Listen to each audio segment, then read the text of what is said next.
घमंडी बीवी। ये क्या बना रखा है? ये खिलाओगे तुम उनको?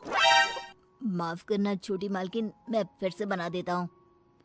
अरे क्या हुआ बहू, क्यों चिल्ला रही हो इन पर इतनी सुबह सुबह? अब क्या कर दिया इन्होंने? मम्मी जी, अभी दोपहर को मेरे बहुत ही इम्पोर्टेंट गेस्ट आने वाले हैं और इनका खाना ऐसा है बेस्वाद। अगर ये खाएंगे तो क्या सोचेंगे? इनको अभी के अभी नौकरी से निकाल दो। मुझे ऐसे लोग काम पर नहीं चाहिए जिनको ठीक से काम करना नहीं आता। अरे लेकिन बहू, ये बहुत सालों से हमारे लिए काम कर रहे हैं, ऐसा कैसे निकाल दे? हाँ मेम साहब, मुझे नौकरी से मत निकालिए। मैं अच्छे से काम करूंगा, आपको शिकायत का कोई मौका नहीं दूंगा। मैंने एक बार जो बोल दिया सो बोल दिया। जल्दी से कोई नया शेफ ढूंढ कर लाओ। अगले दिन ऑफिस में। ये सब क्या है? अभी तक ये काम पूरा क्यों नहीं हुआ है? मैम, वो क्या? किसको दिया था मैंने ये काम? उसको अभी मेरे सामने बुलाकर लाओ।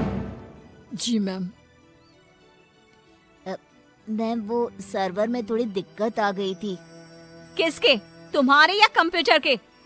वो मैम, बात यह है कि जितना वक्त तुम आज मुझे समझाने में जाया कर रहे हो ना, उतना वक्त अगर तुमने कल इस काम को करने में किया होता तो आज ये पूरा हो जाता।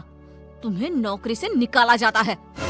मैम प्लीज ऐसा मत करिए, मेरे छोटे छोटे बच्चे हैं, अगर मेरी नौकरी चली गई तो। ये सब तुमको ऐसा काम करने से पहले सोचना चाहिए था। मैम मुझे एक मौका और दीजिए, मैं अभी पूरा करके लाता हूँ। ये जो मौका था, यही तुम्हारा आखिरी मौका था जो तुमने गंवा दिया। मैं और कुछ नहीं सुनना चाहती। मेरी कंपनी में तुम जैसे कामचोरों के लिए कोई जगह नहीं है। तुम्हें इस नौकरी से निकाला जाता है। शाम को घर पर। मैंने सुना आज तुमने फिर किसी को नौकरी से निकाल दिया। अरे हमारी पॉलिसी है ना, हमारी कंपनी लोगों के इमोशंस का भी ध्यान रखती है। इमोशन कुछ नहीं होता। कमजोर होते हैं वो लोग जो ऐसे काम करते हैं। और नौकरी से निकाल दिया तो इसमें कोई नई बात नहीं। जिस तरह घर को साफ करने के लिए गंदगी बाहर फेंकनी पड़ती है, उसी तरह कंपनी को आगे बढ़ाने के लिए यूजलेस लोगों को कंपनी से बाहर निकालना पड़ेगा। तुम लोगों की तुलना गंदगी से कैसे कर सकती हो?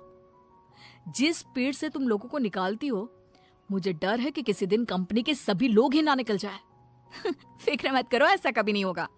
ऐसी बड़ी कंपनी में काम करने के लिए लोग तरसते हैं। जिनको नौकरी लग जाए वो खुशी से पागल हो जाते हैं।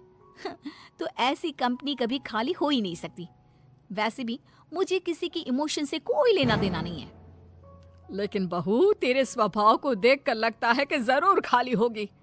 अरे बहू, लोगों को दर्द होता है तो ये क्यों नहीं समझ पाती है?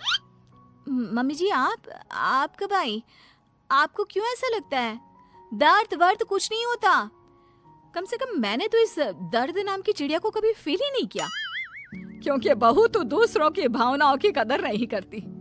दूसरे क्या सोच रहे हैं, क्या कर रहे हैं, वो क्यों नहीं कर पा रहे हैं, किसी की परवाह नहीं करती। ऐसा नहीं होता बहू।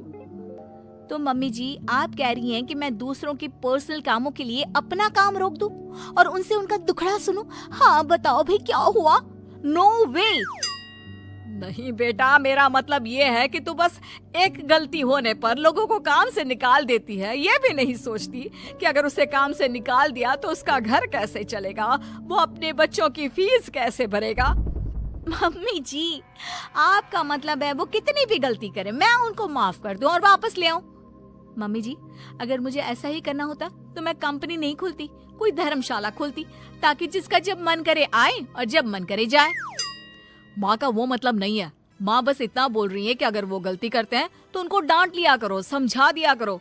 लेकिन नौकरी से निकालना बहुत ज्यादा नहीं हो गया? मम्मी जी, आपको भले ही ऐसा लगता हो, लेकिन मैं इतनी बड़ी कंपनी ऐसे ही नहीं चला रही हूँ। ऐसे बहुत देखे मैंने और मैं ये अच्छी तरह जानती हूँ कि ये कैसे सुधरेंगे। इसलिए आप चिंता मत कीजिए और आप प्लीज मेरे कामों में दखल मत दीजिए। मुझे अच्छी तरह पता है कि मैं क्या कर रही हूँ। एक दिन अचानक से रिया की बेटी की तबीयत बहुत खराब हो जाती है और रिया अपनी जरूरी मीटिंग छोड़ देती है। बहू, तू यहाँ क्या कर रही है? तेरी तो बहुत जरूरी मीटिंग थी ना? मम्मी जी, आप ऐसे समय में मीटिंग की बात कैसे कर सकती हैं? और मेरी बेटी कहाँ है? क्या हुआ है उसको? डॉक्टर ने क्या कहा? यूं अचानक से बेहोश कैसे हो गई? उसका बीपी लो हो गया था, जिसकी वजह से वो चक्कर खाकर गिर पड़ी और उसको थोड़ा बुखार भी है। अच्छा हुआ, कोई ज्यादा घबराने वाली बात नहीं है। मैं तो डर ही गई थी। और बहू तेरी मीटिंग, उसका क्या हुआ? तुझे तो भारी नुकसान हो गया होगा। होने दीजिए मम्मी जी, मेरे लिए इस वक्त मेरी बेटी से बढ़कर कुछ भी नहीं है। ऐसी मीटिंग्स तो फिर आती रहेंगी। लेकिन बहू, कुछ दिनों पहले तुमने ही कहा था कि किसी के निजी काम के लिए तुम्हारा काम नहीं रुकेगा, तो फिर ये सब क्या है? मम्मी जी, आपको क्या हो गया है? ये किसी का भी निजी काम नहीं है, ये मेरा अपना निजी काम है। वही तो बहू, जब तुम्हारा काम था तो तुम सब कुछ छोड़कर यहाँ आ गई, और तुम चाहती हो कि दूसरों के घरों में कितनी भी परेशानी दिक्कत आ जाए, वो उसको छोड़कर अपने काम को पहली ड्यूटी समझे। लेकिन वही चीज अगर तुम्हारे साथ हो तो तुम अपनी पहली जिम्मेदारी अपने परिवार की तरफ समझती हो, उसके बाद तुम्हारा काम। ये कैसी नाइंसाफी है? उनके साथ तुम करो तो ठीक और वो करे तो गलत। आप सही कह रही हैं मम्मी जी, मैंने ये बात कभी समझी ही नहीं। अब तो समझ गई ना? अब से उनके साथ कुछ ऐसा मत करना, उनकी भी परेशानी समझने की कोशिश करना। हाँ मम्मी जी, अब मैं सब समझ गई हूँ। मुझे अपनी गलती का एहसास हो गया है। शायद सही कहते हैं लोग, जब तक वही दर्द आप खुद ना झेलो तब तक आप दूसरे के दर्द का अनुमान नहीं लगा सकते। मुझे ये देखकर अच्छा लगा बेटा कि तुम्हें बहुत जल्दी अपनी गलती का एहसास हो गया।